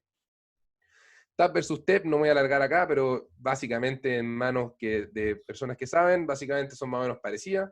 El TAP tiene un poquito más de lesiones intraabdominales, el TEP tiene un poquito más de lesiones vasculares, principalmente asociadas a las epigástricas inferiores, y tiene un poquito más de tasa de conversión, probablemente porque el TEP es más difícil de hacer, y probablemente la curva de aprendizaje es un poco más larga. Esto también está falseado porque la mayoría de las personas que hacen TEP partieron haciendo TAP. Entonces, probablemente los que hacen TEP tienen más entrenamientos que los que hacen TAP. ¿En qué consiste el TAP? Consiste primero en hacer la disección del flap, bajar el flap, instalar la malla y después de eso cerrar el flap. La idea es que la malla quede lo más plana posible, como pueden ver acá, en una hernia recidivada del lado izquierdo, y aquí pueden ver una hernia previa, ¿cierto? Una herniaplastía previa, y pueden ver cómo la malla queda completamente integrada y planita en el fondo en esa zona. Esta malla fue fijada en ese tiempo con tackers metálicos, que habitualmente se asocian a bastante dolor. Pueden preguntarle cuando salía, cuando se operó Juanfra, me acuerdo que andaba ahí doblado de dolor, habitualmente porque estos tackers habitualmente producen harto más dolor que a las técnicas de hoy en día con mallas autofijantes en estos pacientes. ¿Cómo hacer esto? Hay algunos pasos críticos que les voy a dejar estos papers también en el link que les dejé, pero básicamente recordar vaciar la vejiga ayuda bastante, a menos que el paciente pueda orinar antes, o si no ha orinado antes de hacer la reparación, habitualmente usamos sonda en esos casos. Siempre informar al paciente de que puede que encontremos una hernia al otro lado y hay que reparar las dos, eso es importante, especialmente desde el punto de vista médico-legal. Lo más importante es entender la estructura anatómica, que nuevamente esto no tiene nada que ver con la hernia abierta, así que es de nuevo, hay que aprender la anatomía de nuevo. Reducir siempre el lipoma completo, además del saco herniario, qué malla va a usar, y además del cierre del peritoneo. Este es el orificio miopectíneo, que probablemente van a empezar a escuchar mucho del trabajo de Daes, que habla de la visión clínica del orificio miopectíneo, y básicamente aquí voy a explicarle un poco la anatomía. Esta que está acá al medio es la arteria epigástrica. La epigástrica inferior, ¿cierto?, entra hacia donde está el orificio herniario, que en este caso está un orificio indirecto que está acá arriba. Estos que están acá son los vasos espermáticos. Acá viene el conducto deferente en esta zona que está acá al medio. Y es lo que podemos ver hacia medial, que es re importante, el ligamento de Cooper, que es un marcador importante para saber dónde estamos y para no perderse. Esta que está acá, entonces, sería la pared, digamos, directa, donde estarían los orificios directos. Y acá abajo, donde está la vena, esta es la vena ilíaca, que van a verla un poquito más acá abajo en los videos. Pegado a la vena en esta zona está el orificio pleural, que es donde uno también tiene que revisarlo. Entonces, ahí están los 10 pasos, los 10 mandamientos de la hernia, o la visión crítica de seguridad de la hernia laparoscópica, que tiene que ver con buscar todos estos espacios, asegurarse que no hay ninguna otra hernia que se esté pasando de la cirugía. Este es el paper clásico de Félix con Daes, está también en las cosas que les comenté. Eran 9 pasos, le agregaron uno más para que se llamaran los 10 mandamientos de Félix, pero era una cuestión más bien para redondearlo en 10, básicamente. Entonces, ¿en qué consiste la técnica quirúrgica? Básicamente en disecar, reducir y poner la malla. Disecar, recordar revisar todos los orificios. Lo más importante es una buena disección hacia medial, porque el overlap medial es donde fallan todas estas hernias en general, lo más frecuente, así que traten de hacer un buen overlap hacia medial. Reduzcan el contenido herniario. Los lipomas son importantes, habitualmente los lipomas pueden producir dolor, y muchas de las hernias que se consideraban recidivadas por la laparoscopía eran lipomas que producían molestias, así que siempre sacar el lipoma. Y finalmente definir la malla que van a usar, y en eso, claro, hay que elegir el tamaño, que claramente cada vez las decidimos más grandes, probablemente, para evitar la recidiva, y además preguntarse si vale la pena fijarlas o no. Probablemente la ProGrip tiene la ventaja de ser autofija, y eso da facilidad.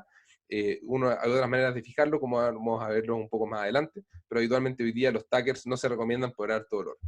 La posición del paciente habitualmente con los brazos adentro, uno habitualmente después le levanta un poco las piernas, uno puede si es que el paciente orinó antes no es problema, pero si es que tiene alguna enfermedad o cirugía prostática, habitualmente se recomienda poner una Foley para dar el espacio. Los trócares son muy variables, uno puede, habitualmente, cuando uno parte, pone uno de 10 en el ombligo, uno de 10 al otro lado y otro de 5, eso se puede bajar a usar 2 de 5 y tratar de meter la aguja por el de 10 y la malla por el de 10, da un poco más de complejidad, pero te ahorra un trócar de 10, que además ese trócar de 10 habitualmente queda sobre la línea semilunar, entonces es una línea que tiende a quedar un poquito, una zona que es un poquito más débil de la pared, así que yo prefiero usar generalmente hoyos pequeños en esa zona para evitar otras hernias de esa zona. Cuando uno opera un solo lado, es más cómodo bajar el lado contralateral, o sea, en este caso, si es que la hernia es de este lado, es más fácil, en el fondo, operar mirando hacia acá para poder triangular. Y si es que la hernia es bilateral, otra de las técnicas que es acomoda bastante, es subir la cámara. Entonces uno generalmente hace el neumo acá arriba en palmet, infla, y pone la cámara un poco más arriba, y eso en realidad da una exposición mucho más cómoda, especialmente si la distancia entre el ombligo y el pubis del paciente es muy corta. Ahí habitualmente es mucho más fácil subirse, te da más espacio, y te da más facilidad para poder operar con mucho más espacio. Si no, uno está todo el rato peleando cerca de la cámara, así que esa recomendación es súper buena. La cirugía consiste en abrir el peritoneo ábranlo lo más arriba posible, mientras más arriba, más espacio para la malla. Si no, les va a pasar que va a quedar la malla aquí en el borde y no va a tener dónde cerrarla, y uno tiene que empezar a disecar el peritoneo hacia arriba para poder meter el borde de la malla para arriba. Habitualmente eso se corrige haciendo la incisión más arriba. La otra cosa que es importante es que en la imagen que ven hacia al lado derecho, es que el plano ahí es re importante. No es raro que uno se cambie de plano y se pegue al músculo y baje la fascia transversal, y el problema es que ahí se mete habitualmente en el plano vascular, que es este que está acá. Esta es la fascia transversal y este es el peritoneo. Entonces, el plano correcto es este. Este no es el plano correcto, y habitualmente uno a veces tiene peritoneos bien finitos, pero hay que asegurarse que uno esté en el plano correcto y no ir dejando pelado el músculo. Si ven que el músculo está pelado y no se ve como brillante, sino que se ven las fibras musculares, es porque se llegaron a la fascia transversal, y eso habitualmente ocurre bastante hacia el lado lateral, más que hacia el lado medial. Hacia el lado medial, la fascia transversal está un poco más pegada hacia anterior y es más fácil de hacerlo, ¿ya? Así que si se pierden, busquen siempre el lado medial. Este es un pequeño video mostrando cómo se hace el flap. Aquí hay buenas técnicas para poder bajar los tiempos, que consiste en hacer solamente una pequeña entrada y después avanzar largo con la pinza, o con este caso con la tijera. Este tejido es súper laxo, así que habitualmente es fácil de bajar. Si tienen pequeños vasitos los pueden ir coagulando, pero una vez que uno entra en el plano se fijan que entra súper fácil ahí, y habitualmente ayuda bastante meter la otra mano, y así con las dos manos, una hacia arriba y otra hacia abajo, uno va en el fondo disecando el espacio. Si hay pequeños sangrados, habitualmente son chiquititos y se pueden ir coagulando con la misma tijera monopolar. Después de hacerlo bien hacia lateral, uno lo que hace es buscar el lado medial y después ataca la hernia. Es mala idea atacar la hernia al principio, habitualmente está bien pegado. En este caso, por ejemplo, pueden ver cómo nos llevamos ahí parte de la transversal, y eso que está ahí entre medio, que se está cortando en esta parte de acá, es la transversalis, probablemente porque en el lado de acá la transversalis queda un poco pegada hacia abajo, en cambio en el lado de acá van a ver que es mucho más fácil la disección. Entonces aquí cortamos incluso un pedazo de transversalis que probablemente está pegado hacia el peritoneo. Es una banda bien chiquitita, pero la verdad es que hace bastante la diferencia cuando uno diseca. Fíjense este lado lo fácil que es entrar hasta el fondo, y uno ahí avanza hasta que ve el Cooper. Avanza la pinza casi a ciegas, porque entra súper suave, y una vez que ya tiene el espacio medial y el lateral realizado, empieza a atacar la parte central. Reducir es importante, y lo más importante de reducir, les diría que tiene que ver con la tracción de la mano izquierda. Esto es algo que cuando uno está partiendo le cuesta entender, porque lo que ocurre es que si uno la tracción de la mano izquierda la hace directamente hacia abajo, hacia este sentido, lo que les pasa es que todo queda en el mismo eje. Queda en el mismo eje la hernia, los elementos del cordón, y más abajo los vasos ilíacos. Entonces, habitualmente esta tracción tiene que ser hacia un lado, o hacia el lado derecho o al izquierdo, elijan el que quieran. Habitualmente es más fácil disecar tirando hacia lateral. Hacia lateral lo que se les va a producir es que acá se les va a mostrar claramente el saco, se les ve el borde donde está el saco, que está acá, y se les ven los elementos del cordón acá abajo. Entonces habitualmente busquen bien el lado lateral. En este caso, cuando uno busca con buena tracción hacia lateral, deja los vasos en el punto del centro. Entonces habitualmente también es más fácil y te aleja de que no te vayas directamente contra los vasos cuando uno empieza a disecar directamente hacia abajo. Este es un ejemplo de eso, en que fíjense la tracción de la mano izquierda que está bien hacia lateral, en este caso los vasos están acá al medio, y uno ahí lo que está buscando es el lipoma del cordón, y mientras más tracciona hacia el lado, logra ahí diferenciar lo que es saco de lo que son los elementos del cordón. Entonces, aquí están los elementos del cordón, en esta zona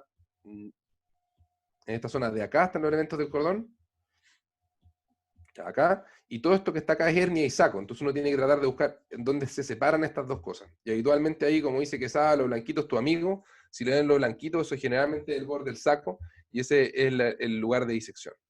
Entonces fíjense ahí como la disección es hacia el lado, y empiezan a levantar esta zona, y aquí va a aparecer un lipoma en esta parte.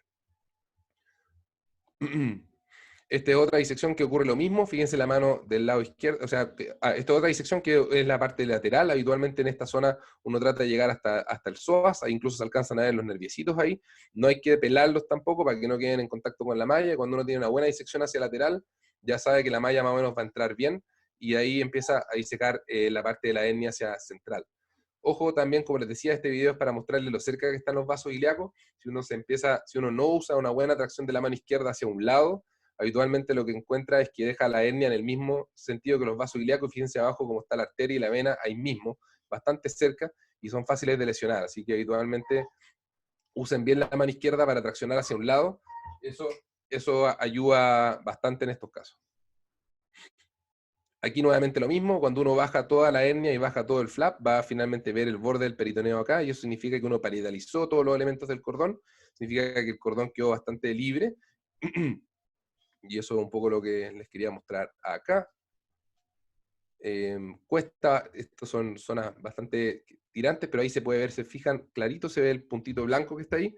Ese puntito blanco que marca, esa línea blanca que está ahí, marca la separación entre el saco de lo que es el borde de la pared, eso que está ahí. Eso que está ahí, esa línea blanca, separa en el fondo lo que es el saco de la pared, y eso es lo que uno tiene que traccionar hacia adelante, y eso ayuda bastante a poder identificar qué es qué, especialmente en las hernias grandes o en las hernias con grandes sacos, cuando se empieza a meter en más problemas, es un poco más difícil, y esa línea blanquita ayuda bastante. Fíjense ahí, está bastante parietalizado todo, falta terminar de sacar el anillo, o sea, el lipoma, que en esta zona se está terminando de disecar. Fíjense la tracción de la mano izquierda, que es bien hacia lateral. Esa es la clave de esta disección. La mano izquierda tracciona bien hacia lateral. Eso te separa las estructuras, y es como uno las puede ver y después identificar. Mallas, bueno, hay varios tipos. Nosotros habitualmente usamos la ProGrip, que es más cómoda. Solamente les digo que el problema de la ProGrip, y les digo siempre a los becados, es el efecto de la hamaca. El efecto de la hamaca tiene que ver porque si es que uno tracciona con esta mano izquierda el flap y arriba tienes la pared, lo que te va a pasar es que la ProGrip se tiende a pegar en esta zona. Al pegarse a esa zona, cuando uno la empuja, uno piensa de que ya no queda más. Entonces uno empieza a empujar y se ve como que estuviera al tope y dice, chuta, y me quedó chico el espacio. Entonces, si tú empujas la malla hacia abajo, lo único que hace es que estos grips se peguen más al peritoneo, y estos grips se peguen más a la pared, y tendrías quedando como un fondo de saco, como una hamaca. Pero debajo de la hamaca queda todo este espacio libre que uno tiene que lograr agarrar.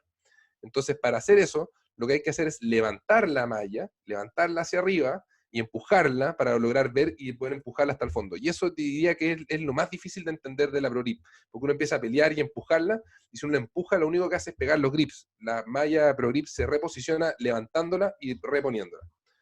Este es un último video de un ejemplo completo. Aquí está la disección del flap del peritoneo, de un TAP, ¿cierto? No voy a hablar de TEP en este caso. Si quieren ver TEP, Nico hace bastante.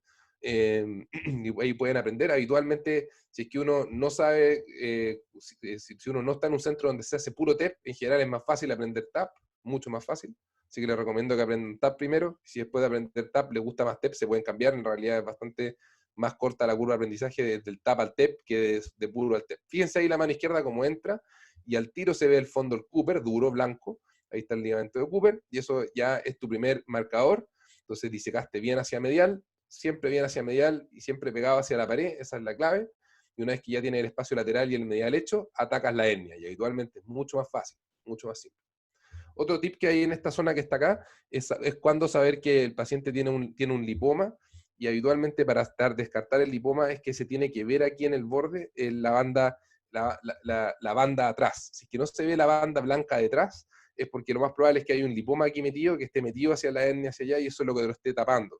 Habitualmente uno tiene que estar seguro de que no tiene lipoma para evitar el problema. Un buen tip ahí, ese es re bueno ese. Y bastante constante en realidad. Entonces, hasta que no vean la bandita blanquita atrás, es probablemente porque tienen todavía tejido de grasa preperitoneal, porque al final el lipoma es grasa preperitoneal que está herniada ahí. Ahí se ven algunos de los nervios, nuevamente no los despeguen. Ahí están las ramas, la rama femoral del génito femoral y además la rama genital. Y aquí uno va reduciendo el lipoma, es más fácil tomarlo a veces. Ojo, cuando toman mucho y no sueltan el flap, pierden la tracción, y a veces puede uno empezar a perderse y no saber bien qué está tomando con la mano izquierda y puede tomar los elementos del cordón. Si se pierden, la gracia del tap, tomen el flap, miren marcha atrás, vuelvan a posicionarse, ver dónde están, y después siguen disecando. Eso ayuda bastante para no perderse. Hacia la parte más medial, como pueden, ahí terminando de disecar el saco, y una vez que ya termine de disecar el saco, fíjense siempre la tracción hacia el lado, eso separa rápidamente la estructura de que uno quiere disecar de los vasos que están al fondo, y después va a la revisión crítica del orificio miopectíneo, revisando todos los elementos. Entonces ahí se ve, terminando de parietalizar el cordón, y después va a ir a revisar el orificio crural, el orificio, digamos, directo, el indirecto, y asegurarse que no les quede ni lipoma ni nada más metido ahí. Mientras más parietalizado el cordón, mejor. Fíjense ahí cómo se quedó incluso media pelada la vena ahí. Eso es correcto, la vena ilíaca es un marcador que te asegura dónde está el orificio crural. Así que siempre hay que dejarla bien mirada. Ahí se ve súper bonito los elementos del cordón, se ven los vasos con ala a la izquierda, el cordón espermático al medio claramente, y ahí ven la corona mortis, esa pequeña vena que está ahí atrás, que une la obturatriz con la ilíaca, o sea, claro, con la ilíaca. Entonces, o sea, con los vasos epigástricos en realidad. Y ahí en el fondo es donde esas pueden sangrar bastante, así que tener cuidado ahí. Y los ojos que tienen que saber de la corona mortis es que si alguna vez la lesionan hay que quemar arriba y abajo, porque recuerden que conecta dos sistemas venosos, el externo y el interno. Entonces hay que dejarlos bien en el fondo ligados los dos lados, porque si no sangra por los dos partes. Aquí está disecando, esta es una buena pregunta de cuánto hay que disecar, habitualmente lo suficiente para poder ver y descartar que no hay una hernia. Estas grasitas que de repente están pegadas en esa zona, es bueno sacarlas para asegurar que no hay nada, y finalmente ya después poner la malla. Entonces, nuevamente la visión crítica del orificio miopectíneo, no se vio nada en el orificio crural, ni el directo ni el indirecto, la disección es amplia, el espacio es amplio, está bien parietalizado el cordón, la malla va a quedar, hay un buen espacio para la malla y eso permite finalmente ponerla. Fíjense ahí cómo la va desenrollando hacia arriba, esto a medida que uno tiene más experiencia es más fácil de hacerlo, y fíjense ahí abajo como es súper importante separar el espacio del cordón, del saco, si que uno, o sea, del borde peritoneal. Si es que el borde peritoneal se pega a la malla, eso hay que separar la malla y empujarla hacia el fondo, no la puro empujen para evitar el efecto de la maca. Finalmente viene el cierre habitualmente lo hacemos con una sutura invertida, es más cómodo, más fácil y más rápido. Lo hacemos habitualmente con una sutura barbada, que también le da harto más facilidad. Ahora, si es que esto no tienen este insumo en su hospital, también se puede usar Vicryl, habitualmente requiere harto más habilidad laparoscópica, pero también con un poco de práctica es fácil de hacer y finalmente queda bastante bien igual. Si tienen pequeños orificios como ese que se ve al final, es bueno cerrarlos, porque si no va a quedar expuesta esa malla al intestino, y esas mallas de poliéster no son amigos con el intestino, así que es mejor sacarlas. Fijación, como les decía, ha aparecido mucho. Inicialmente estaban los tackers metálicos, después los tackers reabsorbibles, son todos igual, producen igual dolor. Y después están también las pegamentos, que tienden a producir un poco menos de dolor. Y después las mallas ProGrip, y probablemente lo que está más de moda ahora es no fijarla, especialmente si uno hace TEP y pone bien la malla, habitualmente no es necesario fijarla. Tips finales: uno puede estar esquiando súper bien y haber aprendido perfecto, pero si es que uno no toma las precauciones y no tiene cuidado, a veces uno puede meterse en un problema. Así que los 3 tips finales para llegarse para la casa, que doy a los más expertos, los puntos clave para llegarse para la casa, es aprenda de otros, use videos, puede entrenar simulando si quiere. Esta es una pista de esquí de aprendizaje que hay en Dubái, que funciona infinita para aprender a esquiar. Esto por supuesto afuera hay 45 grados de temperatura, pero adentro está cómodo, va a estar con polera, pero en la pista de hielo. Y pueden ver acá que hay muchos videos, traten de buscar algunos en YouTube, yo les voy a mostrar los que son más recomendables de mirar, van a quedar en el link, pero en general, ojo con los videos, traten de estudiar de algunos buenos. Algo que sirve mucho es suscribirse al IHC, que es un grupo de Facebook del International Hernia Collaboration, en donde habitualmente todos los videos son revisados por grandes expertos. Segundo tip, conozcan anatomía, es bueno saber cuál es el mapa a las pistas, y además saber del mapa a las pistas es saber dónde están las cosas principales, o sea, si uno está perdido, dónde está qué montaña, dónde está qué punta, te ayuda un poco a orientarte, así que busquen los lugares principales, además de conocer bien la anatomía. Y tercero, y más importante probablemente, seleccione los pacientes. Probablemente cuando uno está aprendiendo a esquiar, tirarse por esta punta no es el mejor de los objetivos, probablemente va a terminar fracturado y metido en un problema, así que elijan los pacientes fáciles cuando estén aprendiendo, la selección de los pacientes es la clave. ¿Se puede acortar la curva? Claro que sí, se puede acortar la curva, hay algunas maneras de hacerlo, por ejemplo usando simulación o tecnología, como les contaba el IHC es una muy buena opción. Hay varios entrenamientos, hay algunos que se pueden hacer en chancho, algunos que son en modelos 3D, que funcionan bastante bien. Este es nuestro modelo impreso en 3D, que funciona bastante bien para la sutura del flap. El curso que se organizó para el curso mínimamente invasiva el año pasado, vinieron 2 grandes expertos internacionales, y este fue un curso en cadáveres, que lo tenemos cada vez más disponible para los becados, para cuando quieran podemos hacer los pasos, tenemos full disponibilidad de cadáveres. Y si es que vale la pena usar algo de tecnología, bueno, hay tecnología útil.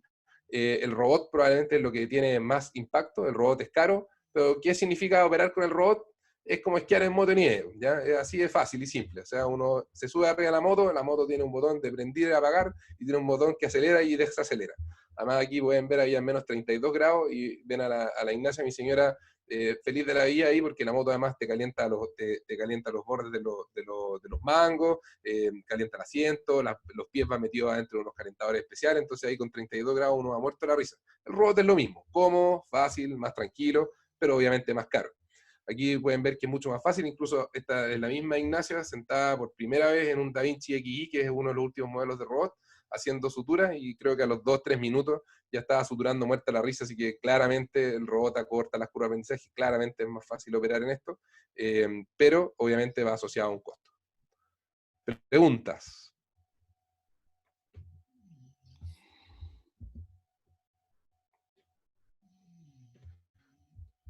Nos alargamos un poquito con los tiempos, no sé si al menos alguien aprendió a esquiar, eso es bueno.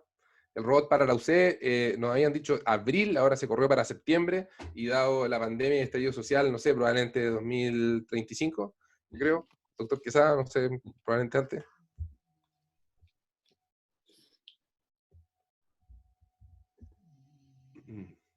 Muy buena presentación, Pablo, muchas gracias. Nos alargamos un poquito, les pido disculpas, pero era para que pudiéramos ver los 2 temas, me pasaron 2 temas grandes, así que los traté de cortar lo más posible. La mayor información va a quedar en el link que les dejé, así que cualquier cosa ahí se los comparten, y van a quedar ahí los videos con los mejores links de YouTube, además de los videos, de los papers que vale la pena leer para estudiar esto. Bien. Muchas gracias. No tenemos al doctor Brañez, lamentablemente, está todavía extendiendo su hepatectomía, está haciendo que le odre el hígado todo el rato, así que probablemente está ahí en pabellón todavía. Están buscando un hígado ahora. Están buscando otro. Claro. Cuando abren las Gracias. pistas para nieve está difícil. Apenas se acaba la cuarentena, pero ni siquiera, no les recomiendo ni siquiera mirar las cámaras de Valle Nevado o de Colorado, porque es mejor suicidarse, ¿verdad? Creo que no habíamos tenido tanta nieve hace 5 años, fue la última vez que tuvimos tanta nieve como ahora. Realmente increíble, una pena. Muchas gracias, Bien, Pablo. Muy que estén bueno. bien. Gracias. Nos vemos. Muy buena. Cuídense. Gracias. Chao, chao. Gracias. Muy bien. Gracias.